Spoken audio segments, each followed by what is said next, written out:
तो नमस्कार दोस्तों, आज हम बात करेंगे टाइटन कंपनी लिमिटेड के बारे में। ये एक ऐसी कंपनी है जिसके बारे में मुझे बहुत ज़्यादा बताने की ज़रूरत नहीं है। कंपनी टाटा ग्रुप की एक लीडिंग कंपनी है और टाइटन अपने आप में एक बहुत ही बड़ा ब्रांड है।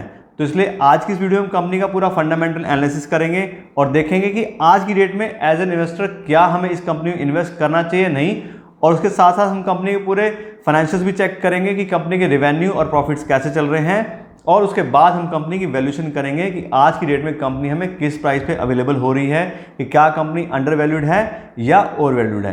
दोस्तों, अगर हम बात करें टाइटन कंपनी लिमिटेड की, तो सबको पता है कंपनी फैशन एक्सेसरीज बनाती है।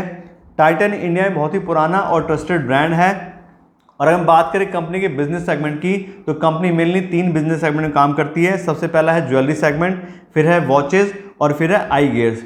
लेकिन हम जनरल अगर बात करें तो टाइटन का नाम सुन के सबसे पहले दिमाग में जो है वो वॉचेस की इमेज आती है, लेकिन ऐसा नहीं है। कंपनी का जो मेन बिजनेस है वो है ज्वेलरी बिजनेस का। ज्वेलरी डिवीजन से कंपनी को 83% का रेवेन्यू आता है और वॉचेस सेगमेंट से सिर्फ कंपनी को 13% का रेवेन्यू आता है। तो इसलिए सबसे पहले बात करते हैं हम ज्वेलरी डिवीजन की। तो यहाँ पे जैसा बताया, कंपनी को ज्वेलरी डिवीजन से 83% का रेवेन्यू आता है और कंपनी इंडिया में लार्जेस्ट ज्वेलरी रिटेलर है। कंपनी के पास बहुत ही स्ट्रॉन्ग रिटेल स्टोर्स की चेन है। अगर हम बात करें तो कंपनी के पास में ओवरऑल 500 से भी ज़्यादा ज्वेलरी के शोरूम हैं, जो कि इंडिया में सबसे ज़्यादा नंबर्स हैं। उसके अलावा कंपनी के इस सेगमेंट के अंदर ब्रांड भी काफ़ी अच्छे हैं। अगर यहाँ हम बात करें तो कंपनी का जो मेन ब्रांड है वो है तनिष्क। उसके अलावा कंपनी के पास में जोया, मिया एंड कैरेट लाइन, इन सभी ब्रांड्स के अंदर कंपनी अलग अलग टाइप की ज्वेलरी बेचती है, जो कि काफ़ी रिकॉग्नाइज्ड है और बहुत अच्छी कंपनी की सेल भी है। इसके अलावा जैसा आपको पता है, अगला सेगमेंट है कंपनी का वॉचेस का। यहाँ से कंपनी को 13% का रेवेन्यू आता है, लेकिन फिर भी हम बात करें तो इस सेगमेंट में भी ये कंपनी इंडिया की नंबर 1 कंपनी है और पूरे वर्ल्ड की 5th नंबर की कंपनी है कंपनी घड़ियाँ बनाने के मामले में और बेचने के मामले में। और इस कंपनी में भी काफ़ी अच्छे अच्छे कंपनी ब्रांड्स हैं, खुद के नाम से तो है ही है टाइटन। उसके अलावा फास्ट ट्रैक, सोनाटा, जाइलिस और नेबुला, ये भी इसी कंपनी के ब्रांड हैं। उसके साथ साथ कंपनी का बहुत सारे इंटरनेशनल ब्रांड के साथ भी टाई अप है और उनके भी कंपनी प्रोडक्ट बेचती है, और उसमें है मोंट ब्लैंक, टॉमी हिलफायर, पुलिस, इन सब के प्रोडक्ट भी कंपनी अपने स्टोर्स में बेचती है और काफ़ी अच्छी इनकी भी सेल है। इसके अलावा इस सेगमेंट की बात करें तो यहाँ पे भी कंपनी के पास में 750 के आसपास रिटेल स्टोर्स हैं और 7000 के आसपास कंपनी के पास में डीलर हैं। तो इस सेगमेंट में भी कंपनी का बहुत ही अच्छा एक प्रेजेंस है। फिर नेक्स्ट हो गया हमारे पास आई वेयर सेगमेंट, जिसके अंदर कंपनी चश्मे बनाती है। यहाँ पे हम बात करें तो कंपनी का 3% का रेवेन्यू आता है, लेकिन इस सेगमेंट में भी ये कंपनी इंडिया की सबसे बड़ी रिटेल चेन चलाती है, ऑप्टिकल रिटेल चेन। इस सेगमेंट में कंपनी के पास में वही सारे ब्रांड्स हैं। कंपनी टाइटन के नाम से, फास्ट ट्रैक के नाम से अपने जो है आई वेयर बनाती है। उसके अलावा कंपनी के पास एक और ब्रांड है ग्लेयर्स, उसके अंदर भी कंपनी अपने आई वेयर के प्रोडक्ट्स बनाती है। तो इस तरह से जैसा आपको मैंने पहले बताया था कि ये कंपनी ऐसी कंपनी नहीं है जिसके बारे में मुझे बहुत ज़्यादा चीज़ें बताने की ज़रूरत है, लेकिन फिर भी हमने डिटेल में सारी चीज़ें चेक कर ली हैं और सब लोग जानते हैं कि प्रोडक्ट वाइज ये बहुत ही स्ट्रॉन्ग कंपनी है।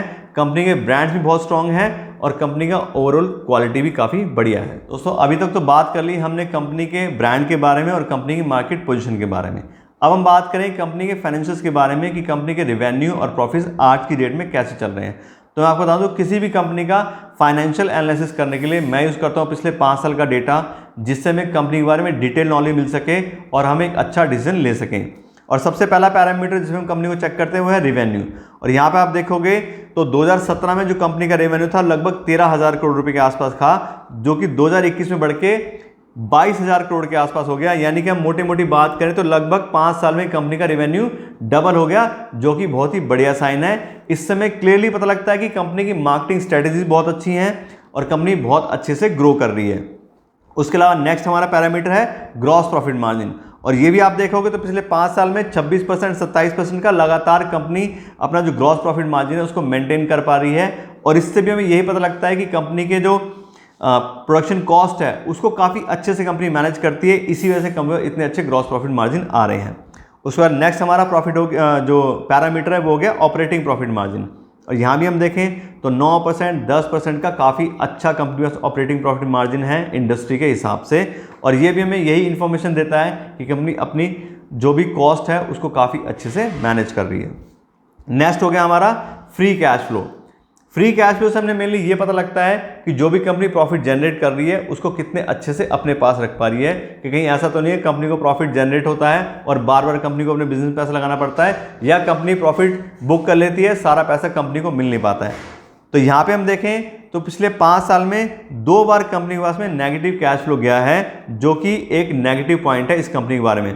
3 साल पॉजिटिव और 2 साल नेगेटिव। इसकी वजह वही होती है कि बार बार कंपनी को अपना पैसा जो है वो कैपिटल एक्सपेंडिचर के थ्रू वापस से इन्वेस्ट करना पड़ सकता है, वही इसका रीज़न है।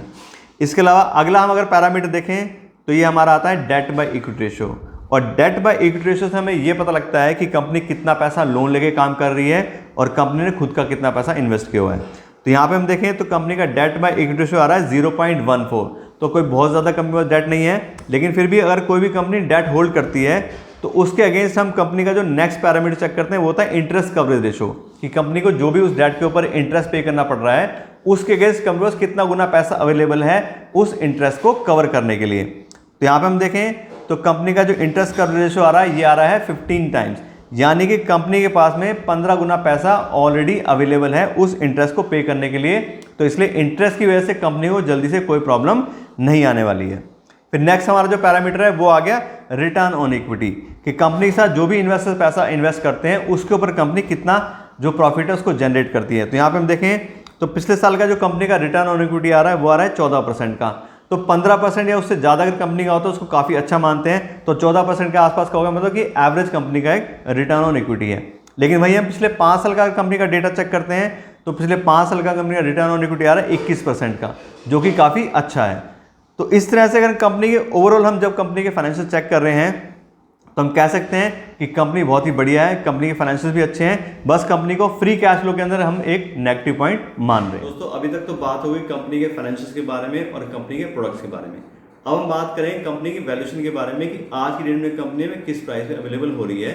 और मैं आपको बता दूं किसी भी कंपनी की वैल्यू करने के लिए मैं यूज करता हूं डिस्काउंटेड कैश फ्लो एनालिसिस, और उसके अंदर हम कंपनी को फ्री कैश फ्लो पर वैल्यू करते हैं कि आज की डेट में कंपनी कितना फ्री कैश फ्लो जनरेट कर पा रही है और उसके हिसाब से कंपनी कितनी वैल्यू बनती है।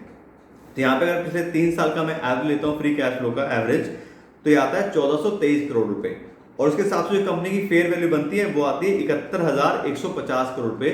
यानी कि ऐसी कंपनी जो 1423 करोड़ रुपए हर साल फ्री कैश फ्लो जनरेट करती है उसकी जो पूरी कंपनी की वैल्यू आ गई वो आ गई 71,150 करोड़ रुपए। अब इस वैल्यू को हम पर शेयर के हिसाब से निकालते हैं तो आती है 800 रुपए पर शेयर। यानी कि अगर हम 800 रुपए पर शेयर के हिसाब से टाइटन कंपनी में इन्वेस्ट करते हैं तो हम कंपनी को फेयर वैल्यू पे खरीदेंगे कि ठीक है कंपनी इतना कैश जनरेट करती है तो उसके हिसाब से इतनी वैल्यू बनती है। लेकिन फिर वही बात है कि जैसे हमने बताया कि जो भी हमने डेटा अब तक चेक किया है वो क्या है, सब पास्ट रिकॉर्ड है। कल को कोई और चीज आ सकती है, कोई कंपनी के अंदर इंटरनल प्रॉब्लम आ सकती है या फिर कंपनी को कोई कंपटीशन मिल सकता है और उसकी वजह से कंपनी के शेयर प्राइस गिर सकते हैं। तो हमें हमेशा जो है मार्जिन ऑफ सेफ्टी के साथ में कंपनी में इन्वेस्ट करना चाहिए। जैसा आपको बताया कि कंपनी का ऑलरेडी 2 साल नेगेटिव कैश फ्लो भी गया है तो वो भी कंपनी का एक नेगेटिव पॉइंट है। तो इसलिए वॉरेन बफेट हमेशा बोलते हैं कि कंपनी की जो भी फेयर वैल्यू है उसके 50% पे हमें कंपनी को खरीदने की कोशिश करनी चाहिए, उसको हम बोलते हैं मार्जिन ऑफ सेफ्टी। तो जैसे फेयर वैल्यू आई 800 रुपए, उसके हिसाब से 50% हो गया 400 रुपए, यानी कि 400 रुपए पर शेयर के हिसाब से अगर हम टाइटन कंपनी में इन्वेस्ट करते हैं तो हम बहुत अच्छे से अपना जो रिस्क है उसको मैनेज कर लेंगे। तो ये तो हो गई हमारी बात कि हम किस प्राइस पे आज की डेट में कंपनी में इन्वेस्ट करना चाह रहे हैं। अब हम बात करते हैं कंपनी के करंट शेयर प्राइस की। तो आज की डेट में जो कंपनी का करंट शेयर प्राइस आ रहा है वो आ रहा है 2461 रुपए, यानी कि जो हमने फेयर वैल्यू कंपनी का निकाली है 800 रुपए, उससे 3 गुने प्राइस पे आज की डेट में कंपनी अवेलेबल है। तो इस तरह से कंपनी की वैल्यूएशन चेक करके हम बिल्कुल क्लियरली कह सकते हैं कि कंपनी हाईली ओवर वैल्यूड है। लेकिन इसका मतलब ये नहीं है कि हम कंपनी को छोड़ देंगे या कंपनी में इन्वेस्ट अभी नहीं कर सकते हैं। अभी तो बिल्कुल नहीं कर सकते हैं क्योंकि कंपनी हाईली ओवर वैल्यूड है, लेकिन अभी हम इस कंपनी को अपनी वॉच लिस्ट में रख सकते हैं क्योंकि हाईली वैल्यूएशन इसलिए भी है कंपनी, सबको पता है कंपनी का ब्रांड अच्छा है, कंपनी के प्रोडक्ट्स अच्छे हैं, इसलिए लोग इसको इतनी हाई वैल्यूएशन दे रहे हैं। लेकिन अगर हम इस कंपनी को अपनी वॉच लिस्ट में रखते हैं और कल को कोई भी अगर मार्केट में प्रॉब्लम आती है, किस वजह से कंपनी जो मार्केट है वो गिरती है, तो सारी कंपनी के प्राइस गिरते हैं, तो तब भी हम इस कंपनी को परचेज कर सकते हैं। या फिर लोगों के टेम्परेरी जो है इस कंपनी के बारे में इमोशंस कम हो जाए तब भी कंपनी का प्राइस नीचे आ सकता है और तब भी हम इस अच्छे प्राइस पे इस कंपनी में इन्वेस्ट कर सकते हैं। दूसरी फिर वही बात है कि मेरी तरफ से कोई रिकमेंडेशन नहीं है कि आपको इस कंपनी में इन्वेस्ट करना है या नहीं करना है या किस प्राइस पे करना है। आपको जो कंपनी अच्छी लगती है, जो प्राइस अच्छा लगता है, आप उसके हिसाब से डिसाइड कीजिए। और लेकिन जैसा आपको बताया कंपनी के बारे में आपको क्लियर सारी डिटेल्स दे दी हैं। कंपनी बढ़िया है, फाइनेंशियल भी अच्छे हैं, लेकिन वैल्यूएशन मार्केट में हाई आ रही है। तो इस तरह से आशा करता हूं कि आपको कंपनी के बारे में पूरी डिटेल नॉलेज मिल गई होंगी। और अगर आपको मेरी ये वीडियो पसंद आई हो तो उसको लाइक और शेयर जरूर कीजिएगा और मेरे चैनल को भी सब्सक्राइब कर लीजिएगा। तो आज के लिए इतना ही रखते हैं। Thank you so much.